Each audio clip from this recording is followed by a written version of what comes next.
Bismillahirrahmanirrahim. Assalamualaikum warahmatullahi ta'ala wabarakatuh.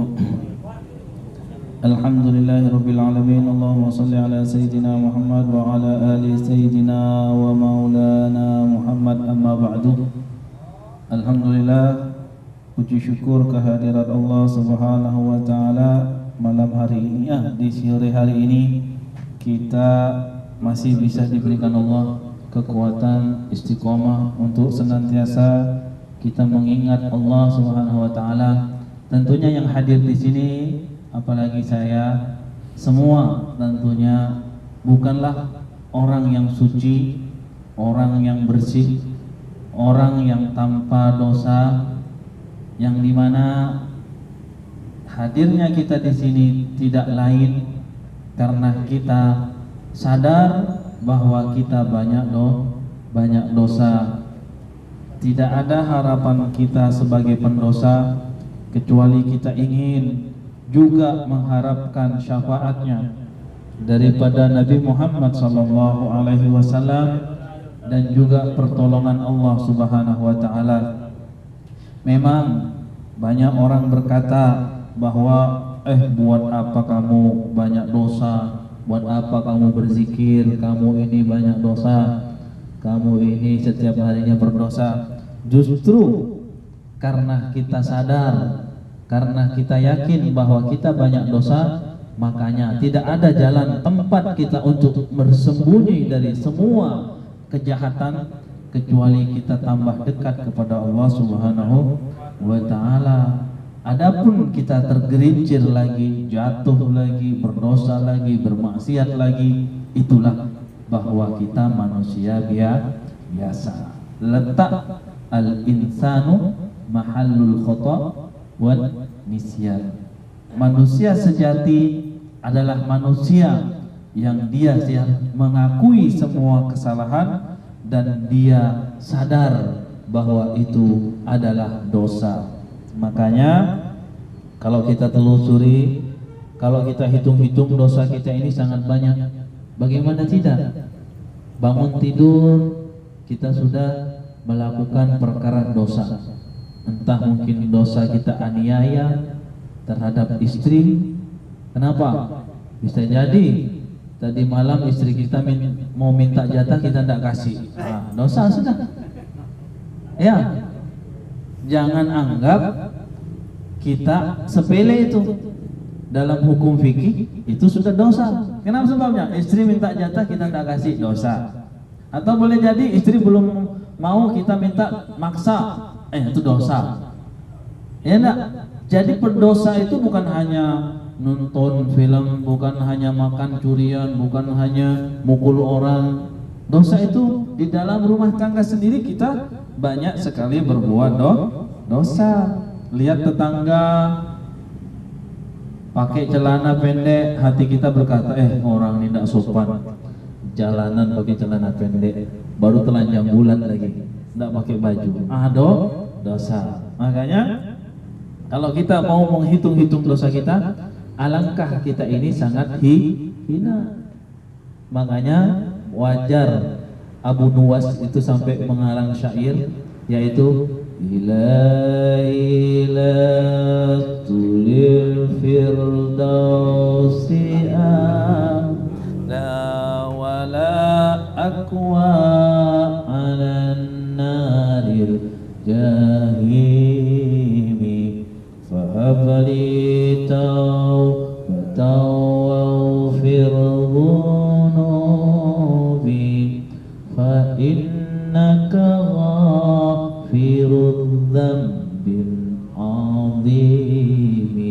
itu. Kalau kita resapi betapa Abu Nuwas ini orang yang sangat dekat dengan Allah. Tanda orang sangat dekat sama Allah, dia betul-betul meluapkan perasaannya bahwa dirinya tidaklah pantas untuk menyebut nama Allah. Bagaimana tidak? Allah berfirman di dalam hadis qudsi, "Man dzakarani dzakartuhu." Barang siapa yang menyebut namaku, aku sebut namanya. Coba bayangkan. Idza dzakartani fi mala'in dzakartuhu fi mala'i khairun min.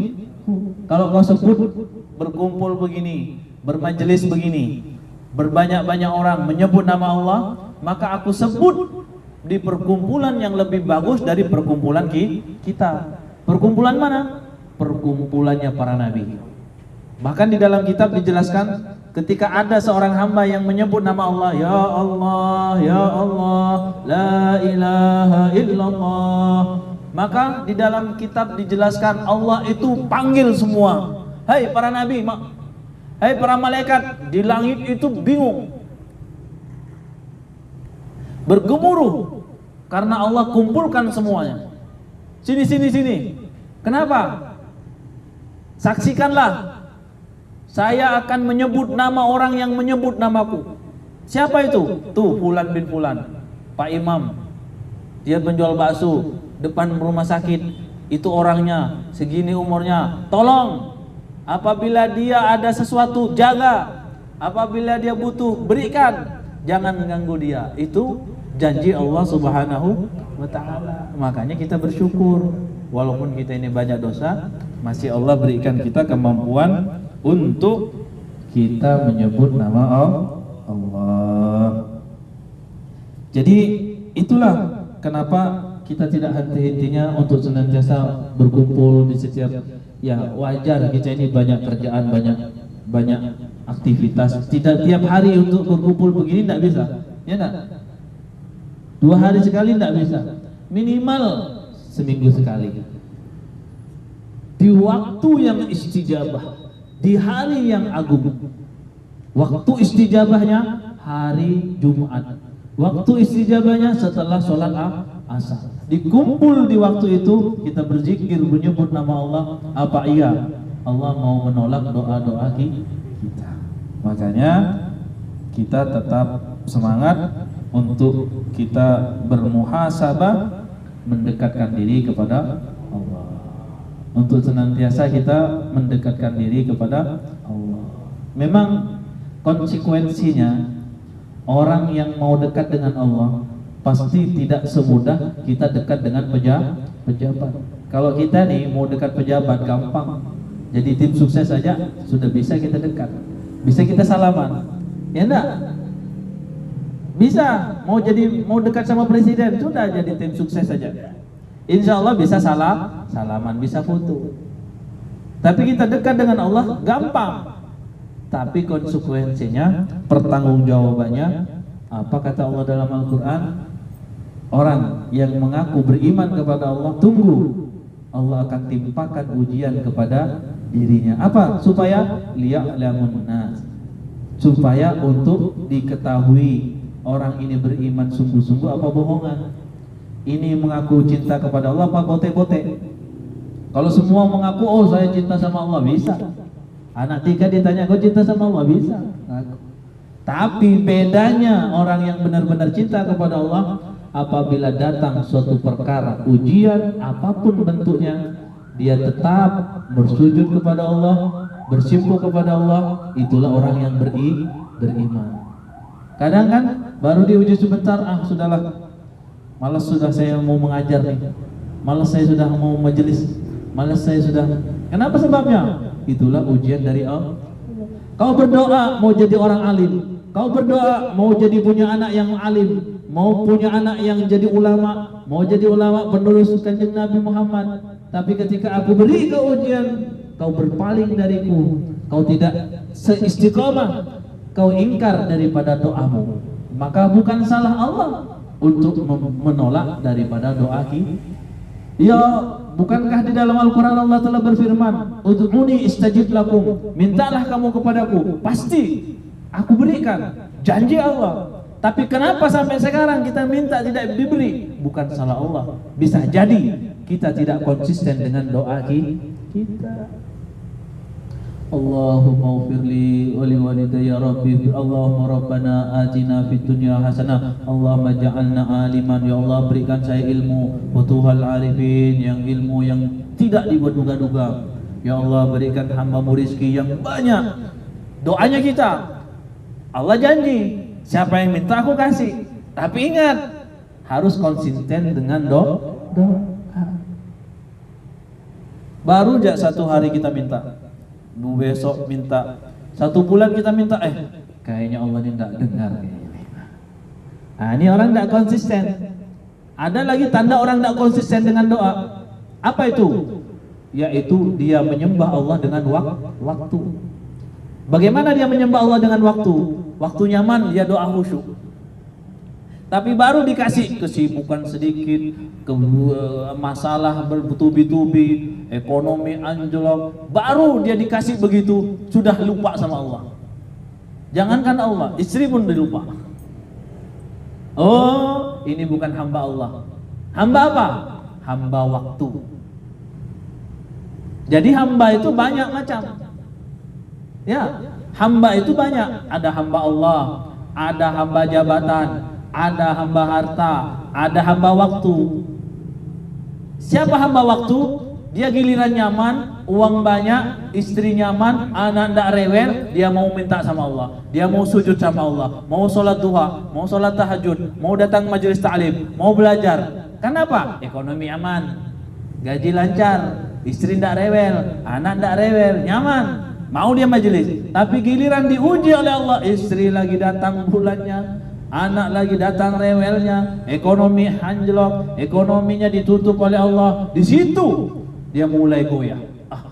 Ndaklah saya mau datang lagi, ndak saya mau doa sama Allah lagi, ndaklah saya mau ke majelis taklim lagi. Nah, tanda-tandanya hamba waktu, bukan hamba Allah. Berarti tidak konsisten dengan doa. Oh, kata Allah, aku tahu sudah sekarang. Rupanya kau datang kepadaku bukan untukku, tapi maunya enaknya saja. Giliran tak enak kau tidak datang. Nah, orang seperti ini adalah celakanya manusia. Iya, kalau semua giliran nyaman, istri lagi tidak rewel, anak lagi tidak rewel, ekonomi nyaman, di dapur penuh, bos nyaman, semua tetangga nyaman, ibadahnya.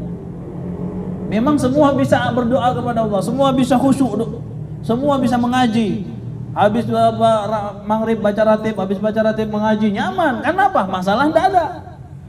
Tapi giliran masalah datang, di situ apakah dia hamba Allah, apa hamba waktu? Tanda hamba Allah, mau dia waktunya senggang kah, mau dia waktunya nyaman kah, mau dia dalam keadaan diuji dengan tetangganya, diuji dengan anak dan istrinya, diuji dengan perekonomiannya, diuji dengan pekerjaannya, dia tetap melakukan aktivitas seperti biasanya, itulah hamba Allah. Makanya kata Allah, i'rifka fi syiddah ya'rifullah fi syiddah ya'rifuka fir raha. Ketika engkau ingat kepada Allah di waktu nyamanmu, maka aku akan ingat di waktu susahmu. Begitu juga sebaliknya, kalau di waktu susah saja kita ingat sama Allah, masih kita mau berzikir menyebut Allah, pasti di waktu apapun Allah akan datang untuk menolong kita. Sebesar apapun ujian, pasti Allah akan tolong. Kenapa? Karena kita ingat Allah. Mau dalam keadaan hujan, mau dalam keadaan panas, mau dalam keadaan kita diuji, mau dalam keadaan kita lagi nyaman, ingat sama Allah, maka Allah akan ingat kapanpun dan dimanapun kita berada. Tapi sebaliknya, kalau kita pilih-pilih, giliran kita sakit ingat sama Allah, banyak utang, di PHK, ekonomi anjlok, istri marah karena tidak ada masukan, baru mau nangis sama Allah. Ya Allah, gimana saya ini? Tidak ada istri mau cerai saya, anak tidak mau taat lagi sama saya, bos lagi mau PHK saya, pekerjaan tidak ada, baru mau nangis sama Allah. Kenapa sebabnya? Karena ketika dia diberi kenyamanan oleh Allah, dia lalai, lupa kepada Allah. Maka apa kata Allah? Aku tidak bisa bantu kau lagi. Kenapa sebabnya? Dulu ketika kau nyaman, kau lupa sama aku. Kau pekerjaanmu nyaman, gajimu lancar, istrimu tidak rewel, anakmu tidak rewel, kau lupa mengingatku. Kau lalaikan daripada semua kewajibanku. Sekarang giliran aku beri kamu sebuah, yaitu bencana, kau mau menangis sama aku? Tidak, no way. Maksudnya apa?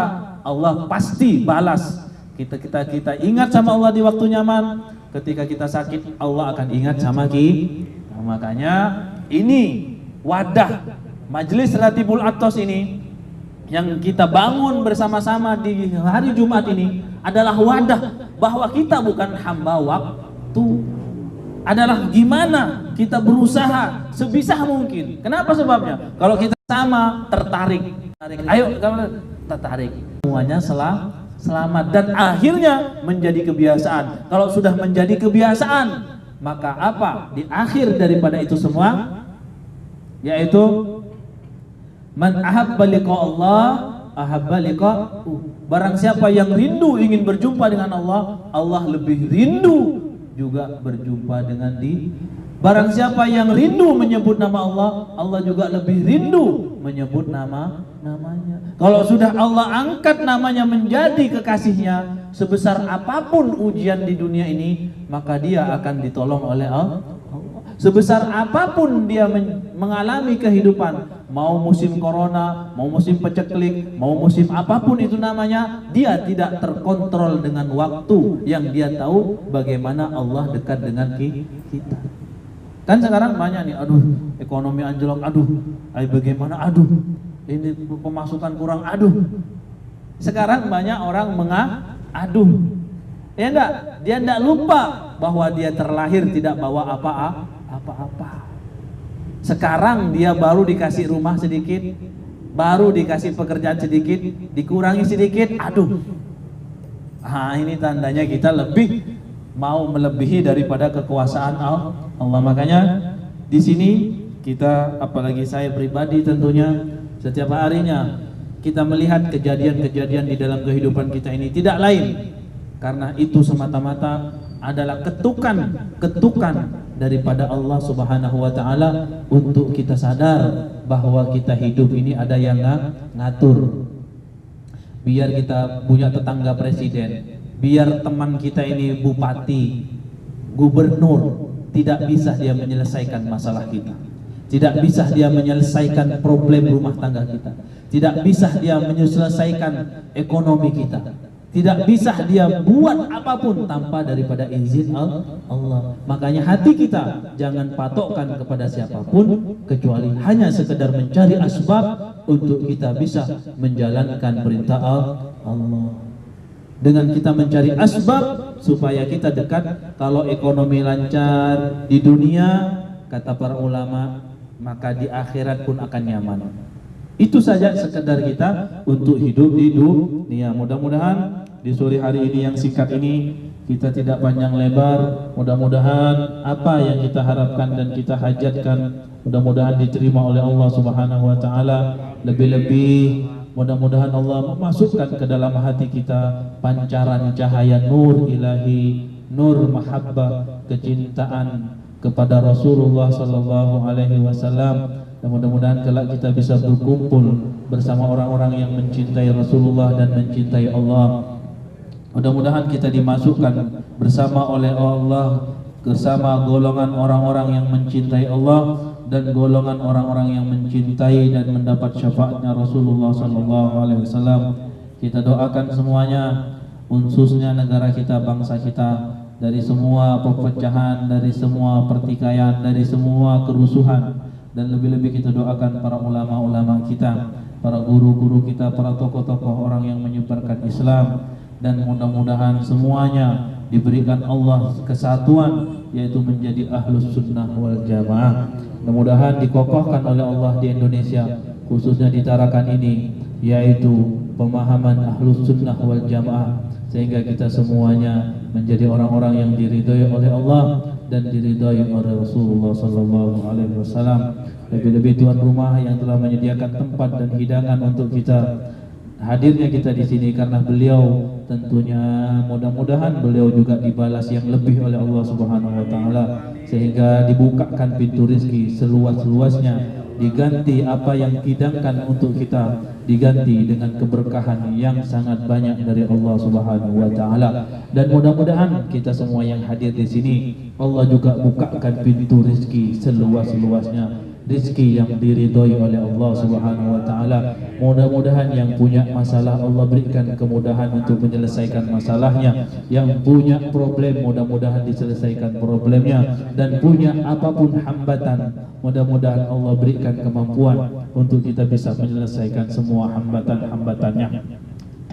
Mudah-mudahan kita tutup dengan kalimat tauhid la ilaha illallah ini untuk menambah keberkahan daripada acara kita ini, dan untuk bisa mengokohkan kita untuk betul-betul meyakini kepada Allah. Dan mudah-mudahan di akhir hayat kita kelak kita dimudahkan untuk menyebut kalimat la ilaha illallah. Mudah-mudahan kalimat la ilaha illallah ini kita mampu menyebutkan di hadapan Rasulullah sallallahu alaihi wasallam. Mudah-mudahan kelak apabila kita dalam keadaan sakaratul maut, Rasulullah hadir di samping kita, Rasulullah menuntun kita untuk menyebut kalimat la ilaha illallah. Dan mudah-mudahan kita mendapat keberkahan dari keluarga Nabi Muhammad sallallahu alaihi wasallam, dan dari semua para sahabat-sahabatnya, dan dari semua orang yang berada di jalan thariqah Nabi Muhammad sallallahu alaihi wasallam. Dan mudah-mudahan kita mendapat keberkahan dari orang-orang yang menyebarkan daripada kebaikan dari Nabi Muhammad sallallahu alaihi wasallam. Afdhalu dzikri fa'alam annahu la ilaha illallah, la ilaha illallah, la ilaha illallah. La ilaha illallah, la ilaha illallah,